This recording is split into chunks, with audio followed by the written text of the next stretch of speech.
Welcome to Astana Times Now. I'm your host Asel Stubaldna.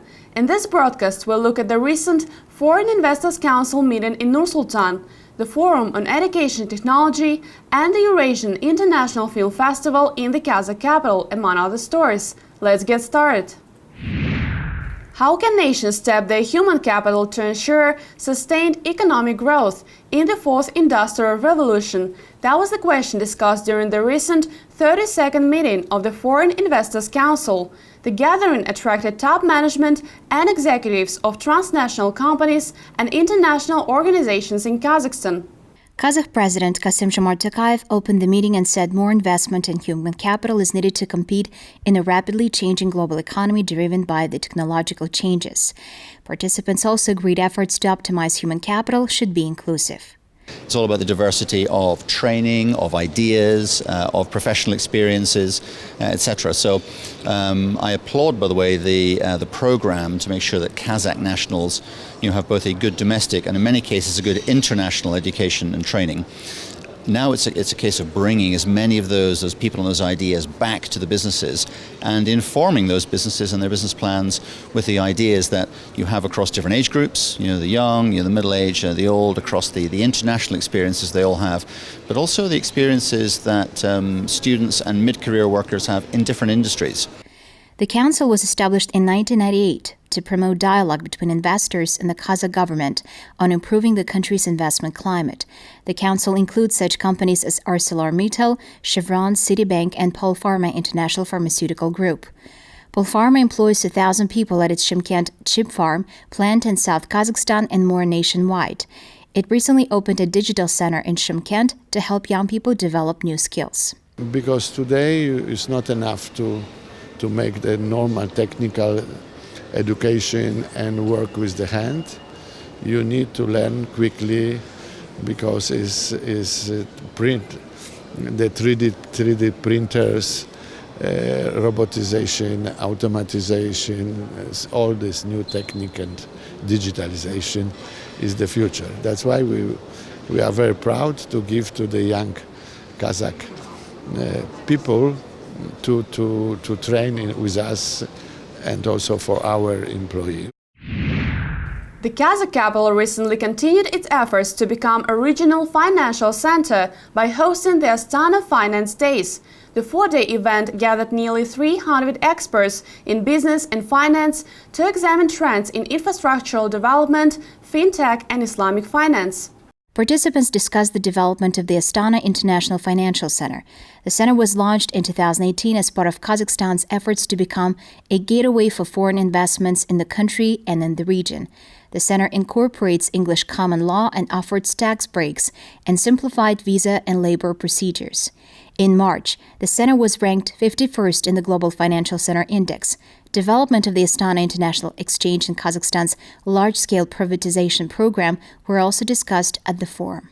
Developing and growing financial centres need to build a strong foundation. You need transparency, you need good governance, and that's where we've been helping, advising on good governance issues, because investment is like water, and it flows to the easiest to the easiest path. And so if there are obstacles to the way of setting up a business or obstacles to investing in a country, then these need to be removed. So by developing a financial centre with global standards, it will help to bring investment to the country and bring the economy to the strength of the company.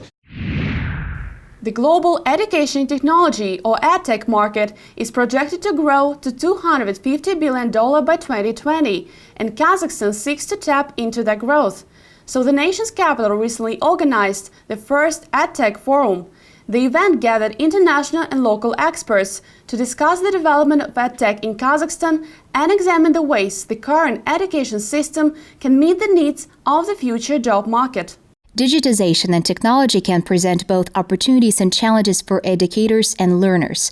The organizers sought to inspire people to continuous professional development and lifelong learning. Education sector itself is one of the conservative and closest sector among all other sectors, and digitalization and integration of technology in education is very vital and important because today are kids and millennial generation are different, and students' learning style is completely different in comparison with what we had even 10 years ago.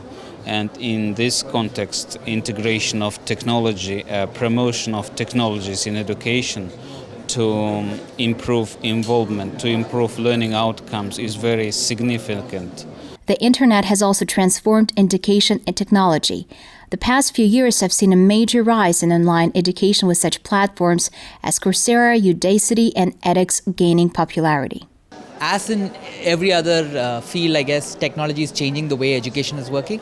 And especially in our domain, which is online education, I believe we have an important role to play to create access for everybody for education, irrespective of where they are located. And I think that's where platforms like Coursera comes into the picture. The 3-day Koshpendeler Alumni Festival recently transformed the Kazakh capital into a nation oasis for nomads and an arena to display their skills. The festival featured competitions among professional archers, kokvar players, and eagle hunters. It also included displays of equestrian skill and ethno-music concert. Organizers said the festival was designed to promote the cultural and historical heritage of nomads and revive national traditions. Köşmendiler Festivali için Türkiye'den geldik. We came here from Turkey for the festival. There are 14 of us here from different parts of Turkey: Istanbul, Ankara, Konya, Sivas. We're happy to be here. We see this place as our ancestors' place. The names of our countries may have changed, but we are all Turks. We get goosebumps from the music played.